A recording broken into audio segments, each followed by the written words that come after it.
आज का जो पॉडकास्ट है वो बड़ा ही खास होने वाला है। आज हमारे साथ है हमारे गेस्ट श्री नमरेंद्र जाम्बोरकर जी, जो है तो बहुत ही आम व्यक्ति, लेकिन इनका जो नॉलेज है, इनका जो पर्सपेक्टिव है और अलग अलग ये जो किताबें पढ़ते हैं उससे जो ज्ञान लेते हैं, आज वो इस पॉडकास्ट के माध्यम से हमें देखने मिलेगा। हम जानेंगे आज गायत्री मंत्र के बारे में, सिद्धियों के बारे में, और साथ ही साथ मेरे साथ है को-होस्ट आज राधा मोहन चौधरी।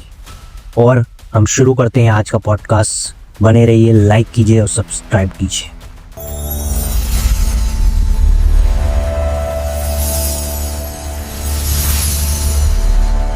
अपन ने ये सुना है कि गायत्री मंत्र महिलाओं के लिए थी।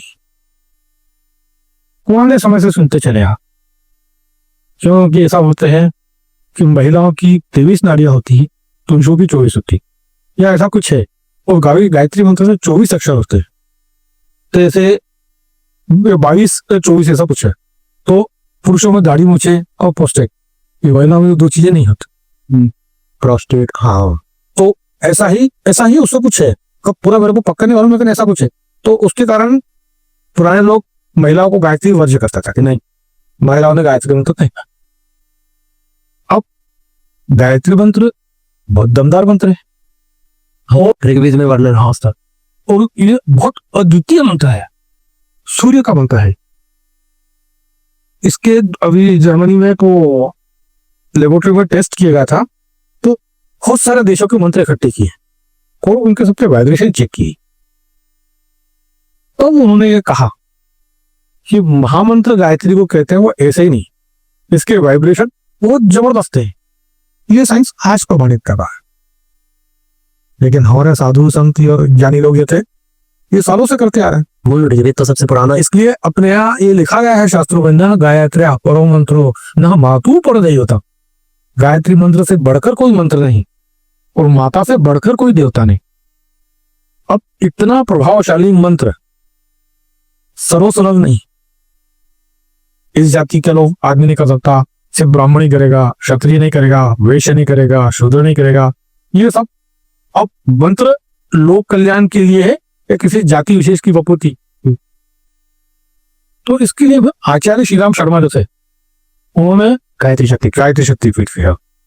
तो उन्होंने दीक्षा होने के बाद 24 साल में 24 पुरुषचरण करे इसके, और उस पुरुषचरण के पश्चात गायत्री देवी प्रकट हुई, उनसे वरदान मांगने से कहा। अब ये सब जो हो रहा है, अब अपन क्या सोच रहे हैं कि ये श्री राम शर्मा की प्लानिंग होगी, ये नियति है। मतलब जो पुराने ऋषि मुनियों ने लिखा हुआ है कि ऐसा होगा वैसा होगा, बहुत साल पहले का लिखा हुआ है, तो उस हिसाब से ये पूरा तय था। ये ऐसा श्री राम शर्मा जन्म लेंगे, एक आदमी जन्म लेगा, उसका नाम श्री राम शर्मा होगा, वो बाद में आचार्य बनेगा, फिर वो ऐसा करेगा। तो उन्होंने वो वरदान मांगा, तो उन्होंने वरदान मांगा ये कि ये गायत्री मंत्र में लिंग भेद, जाति भेद, वर्ण भेद नहीं होना चाहिए। ये आचार्य जी तो अभी मतलब अब नहीं है वो, नहीं, पर अभी मतलब कुछ समय पहले के ही है ना, बहुत ज्यादा पुराने नहीं है। बहुत ज्यादा पुराने नहीं। तो ये जो अभी जो आप बता रहे हैं, तो ये उन्होंने अभी किया है। हाँ, तो उन्होंने पहले इसका नहीं चलता था कि पहले जैसे आप कह रहे हैं महिलाओं में वर्जित था, वर्जित, तो उस समय तक नहीं चल रहा। मतलब ये एक तरीके से देखा जाए तो अभी शुरू हुआ है ऐसा। और आचार्य श्री राम शर्मा के बाद चालू हुआ है, उसके पहले तक महिलाओं को गायत्री मंत्र का वर्जित था। अभी भी जैसे पंडित जी कहते हैं कि माइक में तेज नहीं बोलना चाहिए गायत्री मंत्र, यहाँ मैंने तो ये भी सुना। वो सो होता है कि ये जो मंत्र होते हैं, इसके जो वाइब्रेशन होते हैं, ये माइक वगैरह वो फ्रिक्वेंसी पकड़ते नहीं। उन्हें शायद ये भी रहता है क्योंकि आजकल क्या है ना, जैसे साउथ में जनरली मंत्रों का प्रॉपर उच्चारण होता है, और अपने यहाँ शायद मुझे और कहा है कि वो मंत्रों में ऋग्वेद और यजुर्वेद, ये दोनों में फर्क है। दोनों के मंत्रों है, मंत्र वही है, हाँ, उच्चारण की पद्धति अलग अलग। अच्छा, मतलब गायत्री मंत्र का उन्होंने फर्क दिया है। हाँ, नहीं तो उच्चारण में फर्क ऐसा होता है, जैसे गणपति अथवा शीशे, स्वस्ति न इंद्रो वृद्धश्रवाः स्वस्ति नः पूषा ईश्वरेदाः, तो ऋग्वेद में उसको पूखा बोलते हैं। ये पूजा होती है मंदिरों पे, ये मंत्र बोलते हैं। एक जगह उसको पूखा बोला जाता है, एक जगह पूषा बोला जाता है। तो दोनों सही है। हाँ, सही दोनों।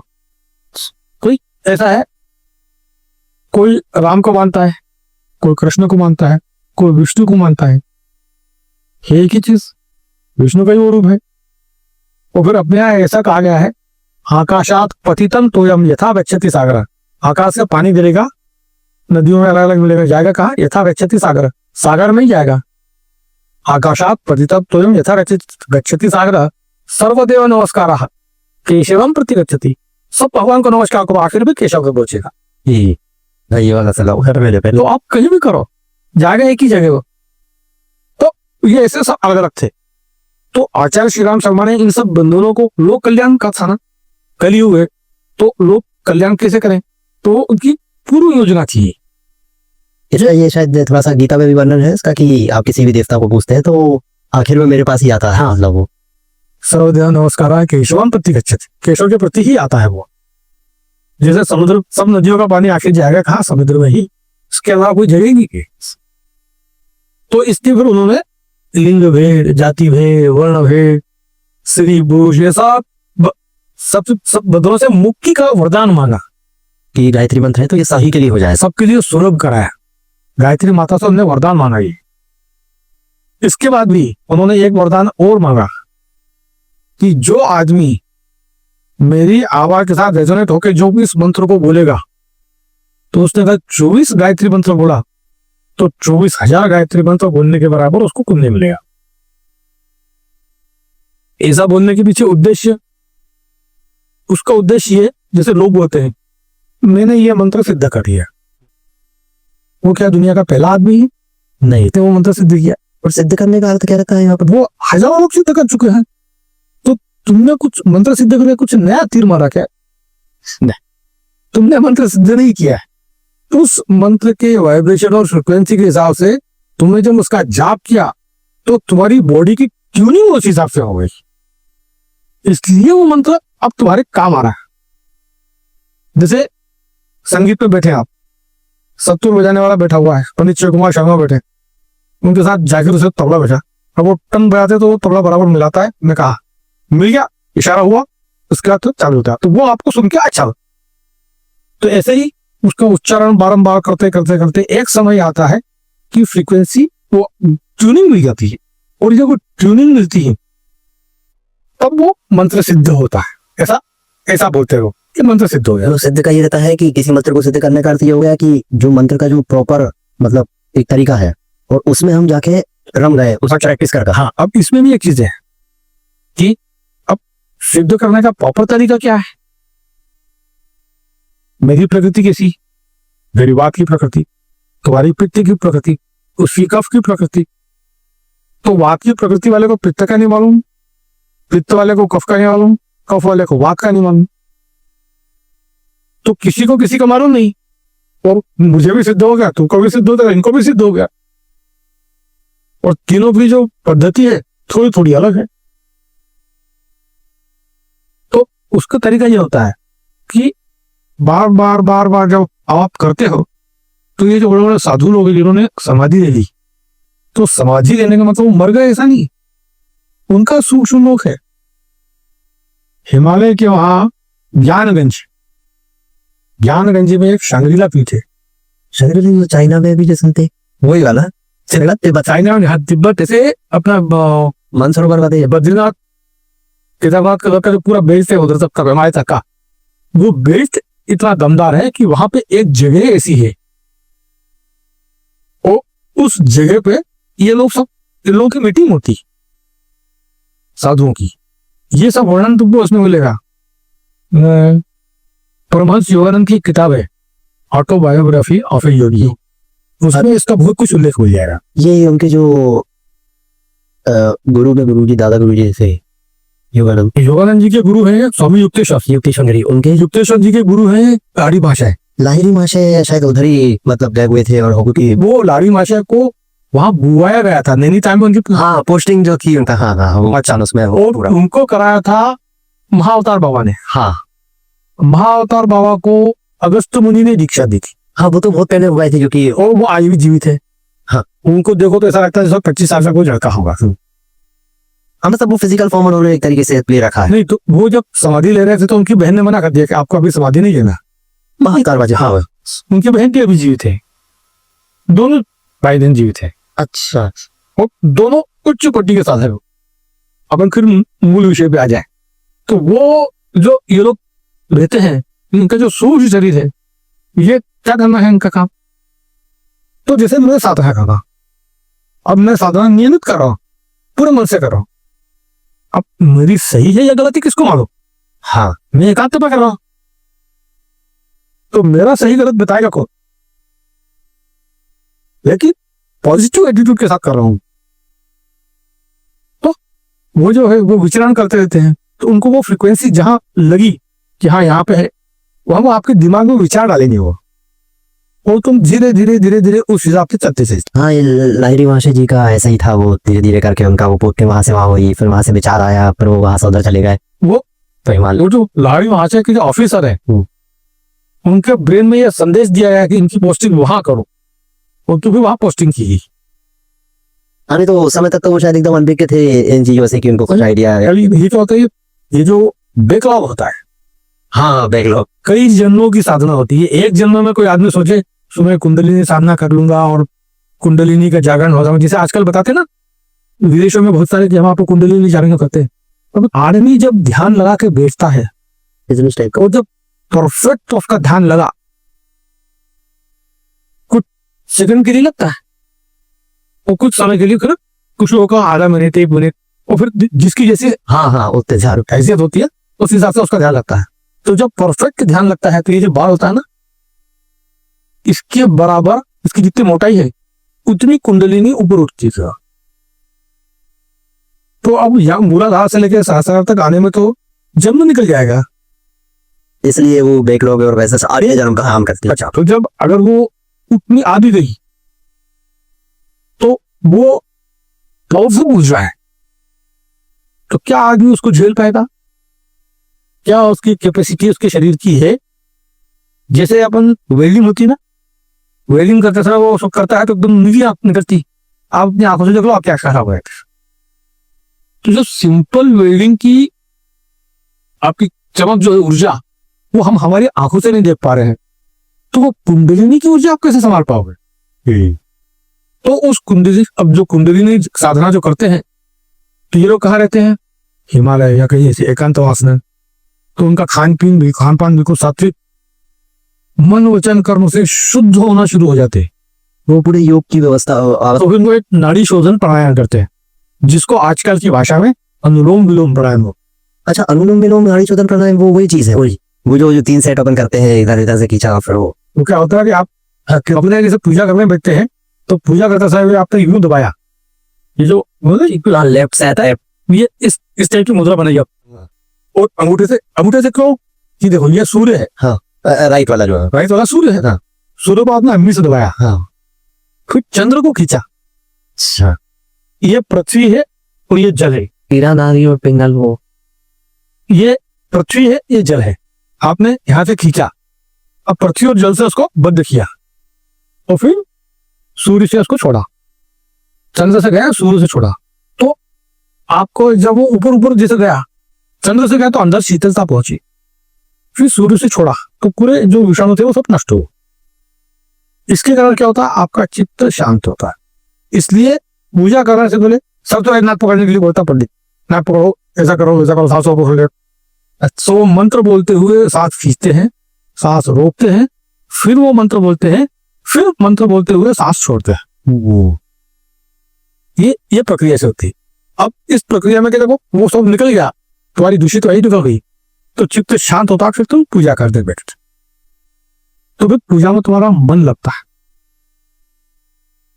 तो अब ये सब करने के लिए मन लगता है, लेकिन हम प्याज भी खा रहे हैं, हम लहसुन भी खा रहे हैं, मसाला, हम चटोरे भी हैं, बिल्कुल सही। तो नाना प्रकार की चीजें हम खा रहे हैं। अब जब खा रहे हैं तो जैसा खाएंगे वैसा हमारा मन होगा। सात्विक भोजन लेंगे तो सात्विक रहेंगे, तामसिक भोजन लेंगे तो हमारी वृत्ति तामसिक।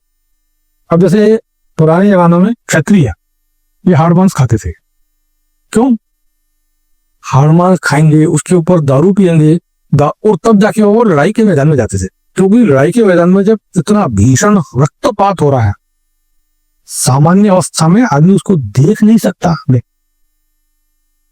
किसी का हाथ कटा, किसी का पांव कटा, किसी की गर्दन कटी, खून से लथपथ लोग पड़े हुए और का तलवार चलाए जा रहे हैं वो। हाँ, उसी तो इतना मतलब विभत्स दृश्य हो जाता है कि आदमी उसको देख नहीं सकता। तो अच्छा, और फिर उसको जब इतनी मेहनत करेगा तो उसके शरीर में वैसी ऊर्जा चाहिए। मतलब वो तो ये है कि जैसा हम भोजन मतलब लेंगे वैसी प्रवृत्ति बनती है, तो वो वैसी प्रवृत्ति के लिए वैसा ही भोजन। वैसी प्रवृत्ति के लिए साथ साथ उस टाइप का भोजन भी। अब आपने दाल रोटी खाई, दाल चावल रोटी सब्जी खाई, 3 घंटे पच जाएगा। लेकिन अगर तुमने मांस वगैरह खा लिया तो इतनी जल्दी पचने वाला नहीं है। जब इतना विकट दिन भर का करोगे आप, बाल घाल हो जा करो, तलवार चलाओगे, पसीने से तब हो जाओगे, तब जाके शाम तक वो पड़ता। तो उन लोगों के लिए था। आज की तारीख में उससे कोई जरूरत थी, क्योंकि आज ऐसा कोई श्रम ही नहीं करता। नहीं, ये उन लोगों के लिए था कि वो सुबह चले हैं। और होता क्या था, पहले सूर्योदय के बाद युद्ध चालू होता था, सूर्यास्त के बाद युद्ध खत्म होता था जी। और शारीरिक बल पे होता था, आजकल मशीनों के बल पे होता। हाँ, समय का अपन देखो विषय से भटक गए, अपना मूल विषय अलग हो गया। नहीं, ये सब सेक्शन बन जाएंगे थोड़े थोड़े। तो मतलब वो जो नाड़ी शोधन करते हैं तो उस हिसाब से अपने आप को नाड़ी का शुद्ध करते जाते हैं। जब शरीर शुद्ध होता है, तो जब शुद्ध होता है तो जैसे अगर कोई पूरी दीवार सफेद है, अपने ऐसा छींटा मारा तो काला छींटा अगर हो तो पूरी दीवार पर अलग से दिखेगा वो काला छींटा है। हाँ, तो वही जब हम करते करते करते इतने शुद्ध हो जाते हैं तो फिर हम जो कुछ क्रियाएं करते हैं उसका असर जल्दी होता है। उपवास करना, किसी अब उपवास में फलाहार, फलाहार मतलब फलों का आहार। लेकिन हम उपवास कैसा करते हैं, साबूदाने की खिचड़ी खाए के या वो या प्लेट में पेड़ भाग आलू बीजा नहीं हो, पता नहीं क्या क्या तो वो पेड़ भाग, वो हमारी शरीर की शुद्धि हुई क्या? नहीं। आचार्य श्री राम शर्मा ने गोमय, गोदूध, पंचगव्य और गौघृत, इन सब का सेवन लगातार 24 साल तक किया था, अपने आप को शुद्ध किया था। क्योंकि अगर जैसे लोग बोलते हैं कि देवी प्रकट हो गई,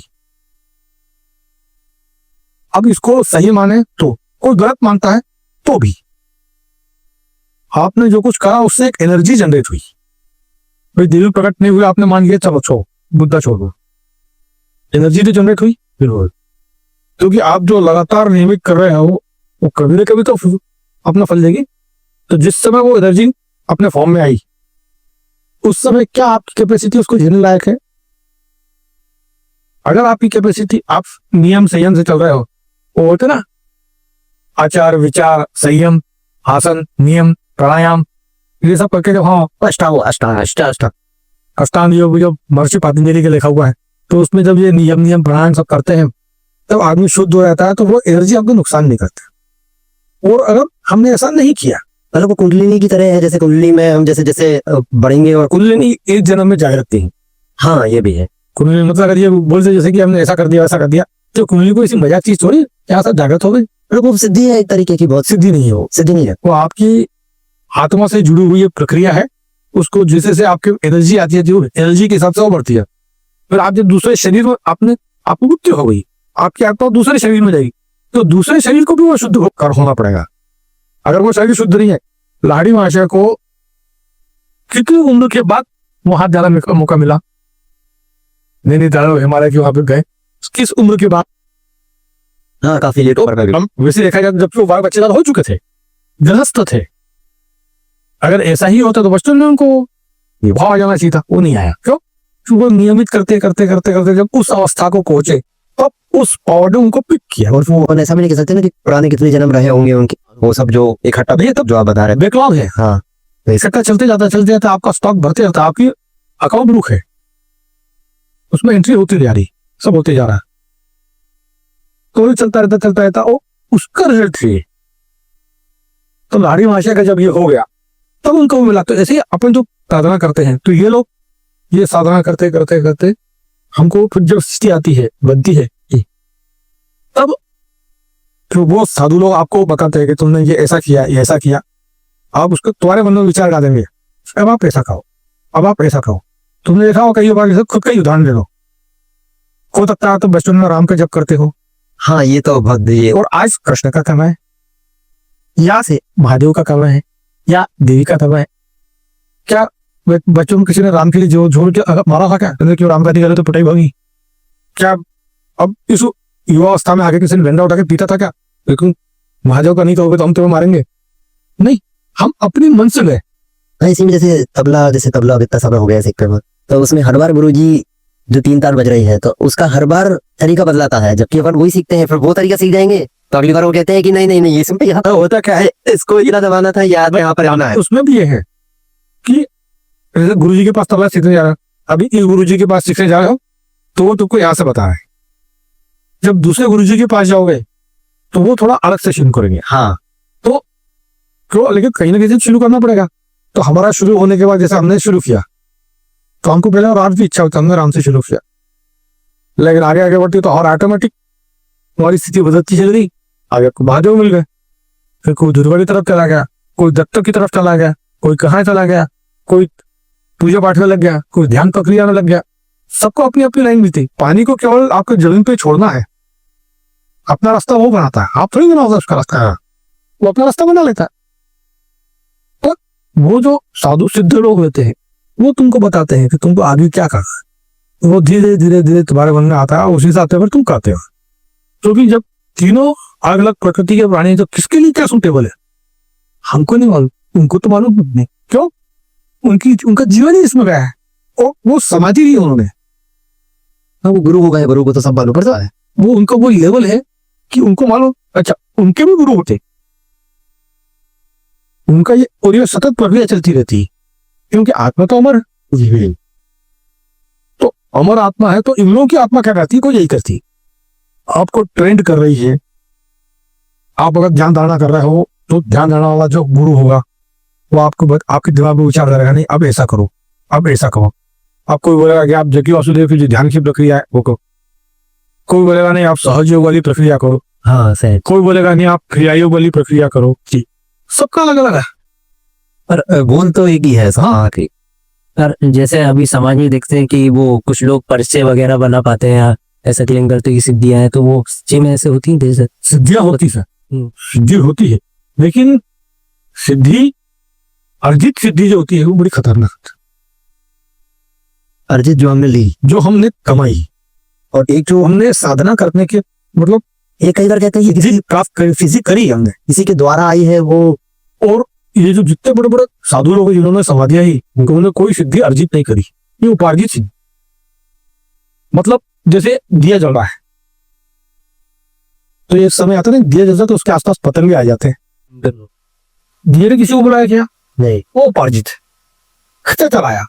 तो हम जब अपनी साधना करते हैं तो हमारा शरीर जैसा जैसा शुद्ध होते जाता है तो उसके अनुकूल जो जो चीजें हैं वो सब हमारे पास नजर आया साथी, अपने आप आ जाती है, अपने आप चाह दो ठंडी, अपने को कहीं इकट्ठा नहीं करना पड़ती, हमको कहीं अलग प्रयास नहीं करना पड़ता, वो खुद तो हो जाती।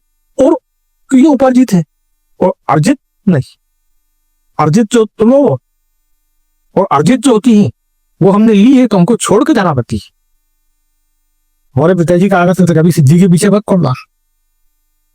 बड़ा अर्जित ये हम की उस पर्टिकुलर सिद्धि को अपनी मेहनत से हमने अगर कमा ली है, हमने किया है, अब कमा ली है तो अब उसको हमको जाते हमारा शरीर छोड़ने से पहले किसी पात्र को देते जाना है। हाँ ना, जैसे हम मटेरियल, जैसे मैंने खूब पैसा इकट्ठा किया, नौकरी करी, जिंदगी भर पैसा कमाया, अब मुझे मैं मरूंगा, वो सब छूटेगा, आप तो नहीं ले जाऊंगा, तो मैं उत्तराधिकारी में अपनी पत्नी को दूंगा, बच्चों को दूंगा, तो वो मुझे किसी पात्र को, ऐसे सिद्धि में किसी पात्र को देने जाना पड़ती है। वो मतलब, और वो अगर कुपात्र रहा तो मैंने दिया है तो उसका खाने का मुझे हो देता। तो मतलब सिद्धि भी एक तरीके से ऐसा नहीं हो गया कि जैसे ये मटेरियलिस्टिक है, जो से मतलब जो माया जो बनाते हैं वही माया है। अब जैसे जो बड़े बड़े साधक लोग होते हैं इनको जो सिद्धियां अनायास मिलती है ये इसका दुरुपयोग थोड़े करते हैं। हाँ, कोई बताता भी नहीं कि हम ऐसा कर सकते हैं या उसका कुछ नहीं, लेकिन वक्त आता है तो वो सब कर देते हैं वो। अब जैसे नवनाथ एक्स्ट्राऑर्डिनरी सिद्धियां उनके पास, उन्होंने शाबर मंत्र बनाए,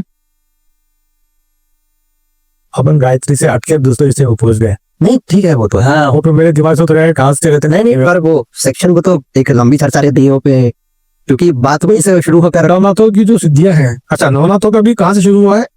नवनाथ थोड़ा सा बताएंगे आप? हाँ, महादेव है, महादेव की अगली पीढ़ी में आए दत्त भगवान, अवधूत इनको बोलते हैं, दत्तात्रेय, ब्रह्मा विष्णु महेश का हम जिसको होगा। उनकी शिष्य परंपरा में पहला गुरु ने बनाया मच्छिंद्रनाथ, शिष्य बनाया मच्छिंद्रनाथ ने, फिर गोरक्षनाथ। गोरक्षनाथ जब बचपन में, दोस्तों सही गोरक्षनाथ का जो मंदिर है गोरखपुर में वही वाला? वो उनके पास जो मंत्र थे, शाबर मंत्र, बहुत पावरफुल मंत्र, और उनकी भाषा ऐसे ही, राम की दुहाई, इस टाइप के शब्द उसमें आते, सीता जी की आन, इस टाइप के उसका शब्दों का प्रयोग होता है। तो वो मंत्र वो बहुत पावर। और वो ये जो आप नवनाथ बता रहे थे, तो वो उनके बाद फिर आते हैं? नवनाथों में जो नवनाथ है वो चिरंजीव। अच्छा, अच्छा, उसमें भी कुछ नाथ ऐसे हैं जिनका योनि जन्म नहीं। योनि जन्म नहीं मतलब किसी माँ के पेट से उनका जन्म नहीं हुआ, जैसे गोरक्षनाथ। मच्छिंद्रनाथ कहीं निकल रहे थे तो एक महिला उससे बहुत बोली थी कि यार मेरे को बच्चा नहीं हुआ, ऐसा नहीं हुआ, वैसा नहीं हुआ। तो उन्हें भभूति दी, ये लो भभूति खा लो, आपको बच्चा हो जाएगा, मैं 12 साल बाद आऊंगा, फिर बच्चे को ले जाऊंगा। उन्हें दिए, वो चले गए। लेकिन अब अपने यहाँ कहा गया ना, भाग्यम फलति सर्वत्र न च विद्या न च पौरुषम। भाग्य इतना प्रबल होता है कि आपका विद्या और पौरुष एक जगह रखा रह जाता है। उसने अपनी सहेलियों से पूछा, सहेलियों ने उसको ज्ञान दे दिया। अरे वो साधु है, उसने तुमको दे दिया, क्या कर लो, कोई गड़बड़ हो गया तो उसने उठा के वो गोबर का जो ढेर था उसमें डाल दी। अब वो गोरख मच्छिंद्रनाथ घूमते घूमते 12 साल बाद फिर वहां है। उनको याद आया कि मैंने इस माई को ये दिया था। तो माई को उन्होंने आवाज लगाई, बोला माई वो बच्चा कहाँ है? मैंने कहा मेरे तो कोई बच्चा नहीं हुआ, वो मैंने आपको 12 साल पहले भभूति थी तो मैंने फेंक दी थी, कहाँ फेंकी? मैंने यहाँ पे। अच्छा, गोरख आवाज लगाई, ये गुरु जी बच्चा बाहर है, अयोनि जन्म। गोरखनाथ जब छोटे थे तो उनको मंत्र दीक्षा चालू थी और गांव के बच्चों के साथ खेलते थे। वो खेलते खेलते अब वो एक मूर्ति बनाते, वो ऐसा खेल होता है पुआ, एक महाराष्ट्र में एक पुआ करके त्योहार होता है जिसमें बैलों की पूजा। हाँ, यहाँ भी वो पूरा बोल रहे पूरा। तो उसमें चरवाहा भी होता है, चरवाहा भी बनाया। अब वो चरवाहा बनाया, अब चरवाहा कौन बना रहा था? गोरखनाथ। तो गुरुजी ने उसको अभ्यास दे रखा था, तो वो बनाते जा रहा था, मंत्र पढ़ते जा रहा था। जब वो पूरा पुतला बन गया तो मंत्र का प्रभाव हुआ, वो मिट्टी की मूर्ति सजीव हो गई, बच्चे भूत भूत करके भाग गए। ऐसे गहनीनाथ का जन्म हुआ, अयोनि जन्म। ये सब उसी परंपरा में है। हाँ, नाथ परंपरा में। ये ऐसे इन लोग को ऐसे जन्म है, जन्म कहाँ हुआ कैसे वो पता ही नहीं। ये जो है बहुत सारी चीजें ऐसे हैं कि जिनके जन्म का पता नहीं, लेकिन जन्म हुआ। तो वो आते भी हैं जाते, हमेशा अपने यहाँ 7 लोग चिरंजीवी कहे गए ना, धारण अश्वत्थामा बलिर्व्यास हनुमंत विभीषण कृपा वर्षो रावस्य सप्तई च चिरंजीवा। 7 चिरंजीव तो ये हुए। 8वें कौन? मार्कंडेय ऋषि। आर्कंडेय ऋषि। उन्होंने महामृत्युंजय का वो करके वो तो वो 8वें। जैसे 8 चिरंजीवी, और ये लोग ये चिरंजीवी वरदान नहीं लिया हुआ, लेकिन इन्होंने अपनी जो साधना करी उस साधना से वो वैसे होता है। ये विभीषण ने तो शायद मांगा था ना, विभीषण ने तो, लेकिन मांगने से कुछ, तो विभीषण ने उसके पिताजी ने उसको दिया था। पिताजी ने दिया था वो? द्रोणाचार्य नहीं, विभीषण नहीं, अश्वत्थामा। अच्छा, अश्वत्थामा बलि व्यास हनुमंत विभीषण। हाँ, विभीषण भी है। विभीषण ने शायद ब्रह्म से मांगा था। तो हाँ, ब्रह्म से। विभीषण भी साधु था, इसलिए वो रावण का पक्ष छोड़ के इधर आ गया। अश्वत्थामा का तो क्या श्राप माना जाएगा ना कि भगवान कृष्ण ने श्राप दिया, उसका तेज निकाला। जो ये चिरंजीवी का है तो ये कहाँ से आया था? ये इन लोगों को उनकी बॉडी में कुछ, हाँ ये चिरंजीवी है ये बात। अरे चिरंजीवी बोलते ना, तो ऐसा क्या उनमें तो चिरंजीवी। तो जैसे अपन बोलते ना कि पनडुब्बी डीजल से चलती है, एलपीजी से चलती है, बैटरी से चलती है, पेट्रोल से चलती है, तो उनको 15 दिन में, सप्ताह में ऊपर आना पड़ता। न्यूक्लियर वाली हो गई तो वो ज्यादा दिन रह सकती, लेकिन अगर न्यूक्लियर वाली हो गई और लंबे समय तो पानी के अंदर रह सकती है, कई महीने रह सकती। इसी टाइप की कोई एनर्जी उन लोगों को मालूम थी जो हमको नहीं मालूम, क्योंकि उनके पास भी जैसे परमाणु बम है, वो परमाणु बम छोड़ देते हैं, आज हमारे पास ये ताकत है कि परमाणु बम हम छोड़ रहे हैं तो हमने पूर्व की तरफ भेजा है, लेकिन रास्ता बदल के पश्चिम की तरफ छोड़ सकते हैं। ये ताकत हमारे पास आ गई, लेकिन ये ताकत नहीं है कि हम उसको वापस बुला लें। सही। हाँ ये ताकत उनके पास थी। नहीं, पर उसको ये है कि उसका कैंसिल कर सकते हैं, ऐसा कुछ सी मतलब जैसे वो जा रहा है वापस तो नहीं बुला सकते। उस समय ये ताकत थी। जैसे ब्रह्मास्त्र जब उसने छोड़ा था, अश्वत्थामा ने, तो उसके पास बुलाने की ताकत नहीं, उसके पास उसको वापस करने की क्षमता नहीं थी। अर्जुन के पास थी। मतलब इस टाइप की एनर्जी उस समय भी थी, और हम धीरे धीरे उसी स्थिति में पहुंच रहे हैं। धीरे धीरे हम वहां पहुंचते जा रहे हैं। वो सिद्धियां सब ऐसे करते रहते हैं, तो ये जब करते करते करते हमको आता है, हमारी बॉडी ट्यून होती जाती है, वो हमको बताते जाते हैं और हम उस दिशा में चलते चलते चले जाते हैं। तब जाके फिर हमको चित्त शांत होता है, चिट्टा लेते नहीं तो अगर ऐसे में कुंडलिनी जागरण या झंकृत हुई, हम पकड़ गए, क्योंकि शरीर दो सुप्त शांत, तो उसमें वो कैपेसिटी नहीं, ये नहीं पता सो। इसलिए कहते हैं कि मतलब जैसे अगर आप ये साधना कर रहे हो किसी भी प्रकार की, तो वो उसके लिए फिर सात्विक भोजन भी खाओ, फिर समय का भी ध्यान रखो कि समय से भी खाओ, फिर उसके बाद उठना सोना उसका भी नियम होना चाहिए। वो जो होता है जब वो करते हो तो आपको एक्चुअल जो बायोलॉजिकल टॉक होती है उस हिसाब से आपको चाहिए। तो ब्रह्म मुहूर्त में उठना, जल्दी सोना, फिर दिन भर की चर्या, फिर दिन में नहीं सोना, ये नहीं करना, वो नहीं करना, कम से कम खाना, बिल्कुल बहुत सारे फिर कायदे हुए थे। लोगों से दूर रहना, बहुत सारे। हाँ, वो एनर्जी का जो रहता है उसमें, तो क्योंकि आप जब इन लोगों के साथ मिलते हो, कब पे होती, फिर फालतू की बातें चालू रहती, फिर प्रपंच चालू होता है, फिर विषय वासना ये सब आता है, इन सब से दूर रहते हो, तो इससे बहुत इसका प्रभाव से पड़ता है।